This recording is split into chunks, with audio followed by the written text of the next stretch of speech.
नमस्कार। आज हम दीपावली के उस 5 दिवसीय उत्सव की परतों को खोलने जा रहे हैं जिसके बारे में अक्सर पूरी जानकारी शायद नहीं होती। हमारे पास एक स्रोत पाठ है जो इन 5 दिनों की कहानियों और उनके महत्व को काफ़ी विस्तार से बताता है।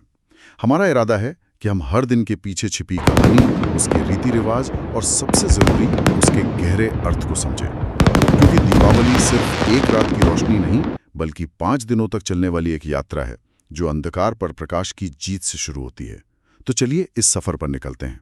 जी बिल्कुल, ये 5 दिन एक पूरी प्रक्रिया की तरह है। सही कहा आपने।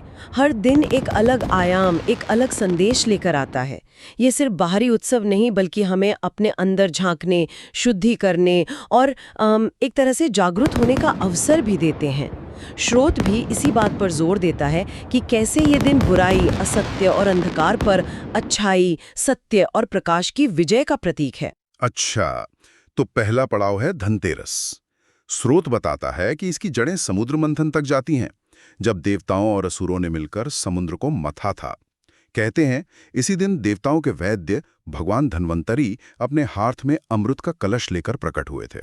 क्या यहीं से धनतेरस की शुरुआत हुई? हाँ, मुख्य कथा तो यही है। और ये बहुत दिलचस्प है कि इस दिन की शुरुआत स्वास्थ्य के देवता धन्वंतरी से होती है। अक्सर क्या होता है कि धनतेरस को सिर्फ धन यानी सोना चांदी खरीदने से जोड़ दिया जाता है। हाँ, ज्यादातर लोग यही समझते हैं। पर धन्वंतरी का प्रकट होना हमें याद दिलाता है कि असली समृद्धि मतलब असली धन तो अच्छा स्वास्थ्य ही है।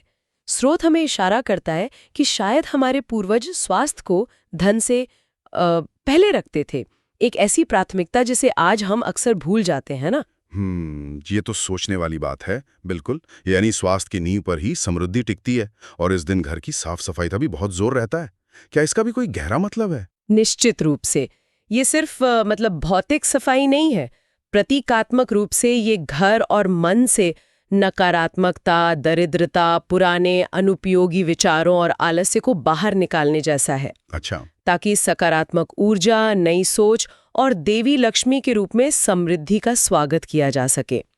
ये एक तरह से आने वाले उत्सव और नई शुरुआत के लिए जगह बनाने की प्रक्रिया है। ओके, यानी धनतेरस तैयारी का पहला कदम है स्वास्थ्य और सकारात्मकता के साथ। इसके बाद आता है दूसरा दिन, नरक चतुर्दशी, जिसे छोटी दिवाली भी कहते हैं। स्रोत में इसकी कहानी भगवान कृष्ण और नरकासुर राक्षस से जुड़ी है। हाँ, कथा के अनुसार भगवान श्री कृष्ण ने इसी दिन नरकासुर नाम के राक्षस का वध किया था। नरकासुर ने, कहते हैं, हजारों कन्याओं को बंदी बना रखा था और पृथ्वी पर बहुत अत्याचार फैला रहा था। तो उसके अंत से लोगों को भय से मुक्ति मिली, इसीलिए इसे नरक चतुर्दशी कहते हैं। यानी नरक मतलब बुराई पर विजय का दिन। और इस दिन सुबह जल्दी उठकर स्नान करने की भी परंपरा है, जिसे शायद अभ्यंग स्नान कहते हैं। इसका क्या महत्व है? स्रोत में इसका जिक्र है क्या? जी, अभ्यंग स्नान, बिल्कुल। इसमें पारंपरिक रूप से सूर्योदय से पहले शरीर पर तेल की मालिश करके उपटन लगाकर स्नान किया जाता है। उपटन मतलब वो प्राकृतिक सामग्री का लेप। अच्छा। ये सिर्फ शारीरिक मैल साफ करना नहीं है, बल्कि इसे कायाकल्प और शुद्धि की प्रक्रिया माना जाता है।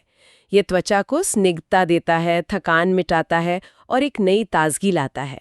प्रतीकात्मक रूप से देखें तो यह बाहरी और आंतरिक दोनों तरह की शुद्धि है, शरीर की भी और मन की भी, ताकि हम अगले दिन यानी दीपावली पर पूरी तरह पवित्र होकर माँ लक्ष्मी का स्वागत कर सकें। अच्छा, तो नरक चतुर्दशी सिर्फ एक राक्षस के वध की कहानी नहीं बल्कि अपने अंदर की बुराइयों और आलस्य रूपी नरक से मुक्ति पाने का दिन भी है। ये छोटी दिवाली नाम भी शायद इसीलिए पड़ा होगा, है ना, मुख्य उत्सव की तैयारी के तौर पर। बिल्कुल, एकदम सही। ये बड़ी दिवाली के लिए एक भूमिका तैयार करता है।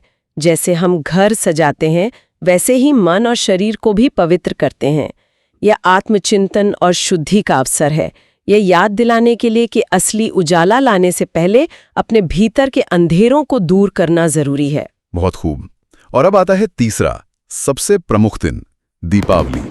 नाम से ही जाहिर है दीपों की अवली यानी दियों की कतार, लेकिन इसके पीछे जो कहानियां हैं वे इसे और भी खास बनाती हैं। स्रोत सबसे पहले भगवान राम के अयोध्या लौटने का जिक्र करता है। हाँ, ये तो दीपावली से जुड़ी सबसे प्रसिद्ध कथा है। बिल्कुल, 14 वर्ष के वनवास और रावण पर विजय प्राप्त करने के बाद जब भगवान श्री राम, सीता और लक्ष्मण के साथ अयोध्या लौटे तो नगरवासियों ने उनके स्वागत में पूरे शहर को घी के दीपकों से रोशन कर दिया था। ये अंधकार पर प्रकाश, बुराई पर अच्छाई और अन्याय पर न्याय की विजय का सबसे बड़ा उत्सव बन गया। लेकिन यहाँ एक और दिलचस्प बात है। स्रोत बताता है कि इसी दिन समुद्र मंथन से धन और समृद्धि की देवी माँ लक्ष्मी भी प्रकट हुई थी। एक ही दिन दो इतनी बड़ी घटनाएं, ये कैसे समझा जाए? हाँ, ये संगम ही दीपावली की गहराई को दर्शाता है। असल में राम की वापसी नैतिक और आध्यात्मिक विजय का प्रतीक है, मतलब धर्म की स्थापना।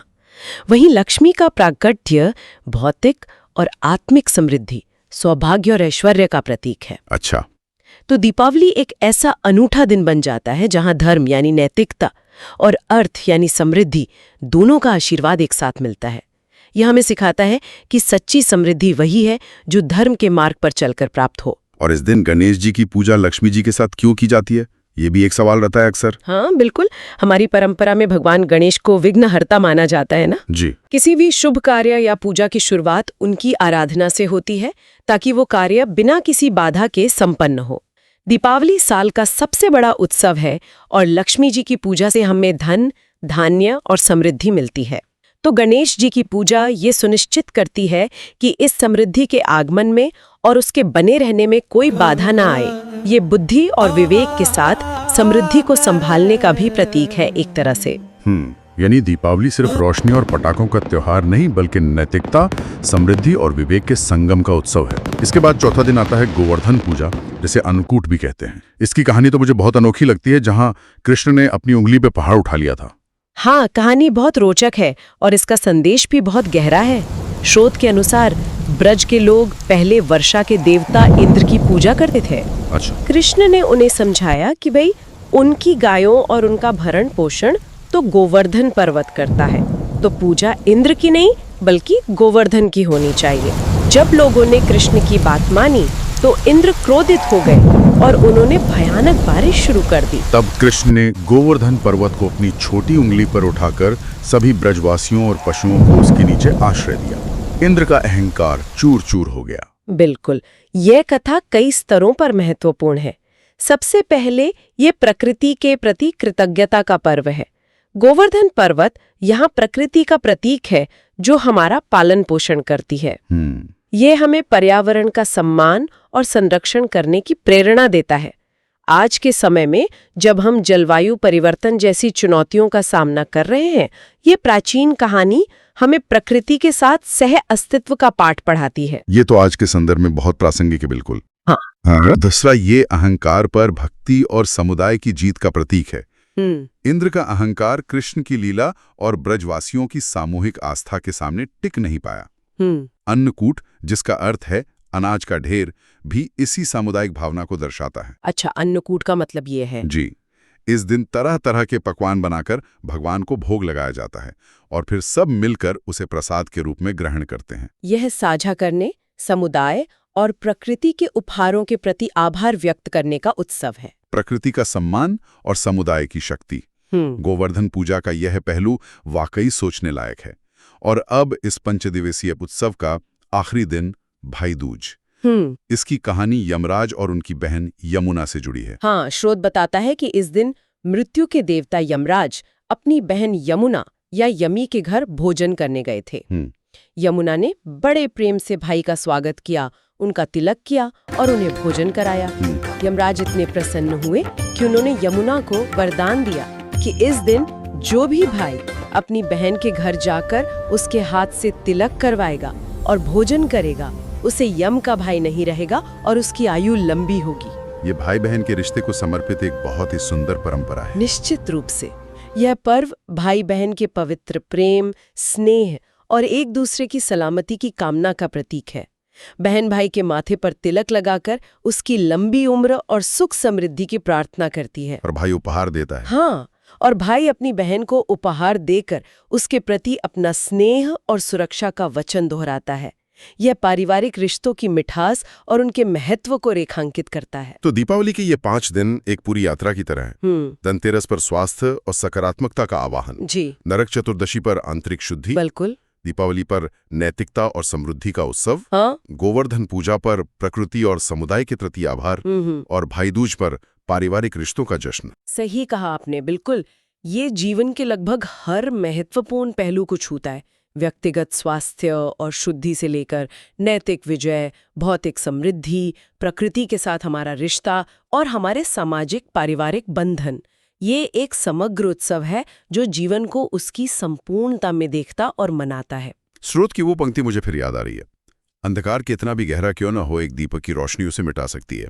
शायद ये सिर्फ बाहरी अंधेरे की बात नहीं है, बल्कि हमारे अंदर के अज्ञान, भय और नकारात्मकता के अंधेरे की भी बात है, जिसे ज्ञान, साहस और अच्छाई के एक छोटे से दीपक से भी दूर किया जा सकता है। बिल्कुल, बिल्कुल सही।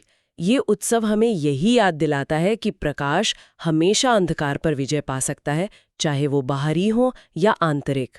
और यहीं से एक विचार उठता है जिसे श्रोता अपने साथ ले जा सकते हैं। स्रोत में बार बार अंधकार और प्रकाश के प्रतीकों का उपयोग हुआ है। आज के जीवन में ये अंधकार क्या हो सकते हैं? शायद अज्ञान, भय, नफरत, लोभ या अहंकार। और प्रकाश क्या हो सकता है? ज्ञान, साहस, करुणा, संतोष या विनम्रता। हम अपने जीवन में इन अलग अलग रूपों को कैसे पहचान सकते हैं? और सबसे महत्वपूर्ण सवाल, इन प्राचीन कथाओं से प्रेरणा लेकर हम अपने व्यक्तिगत अंधकार पर अपने आंतरिक प्रकाश की विजय कैसे सुनिश्चित कर सकते हैं? ये शायद दीपावली के इस 5 दिवसीय उत्सव का सबसे गहरा संदेश है जिस पर विचार किया जा सकता है।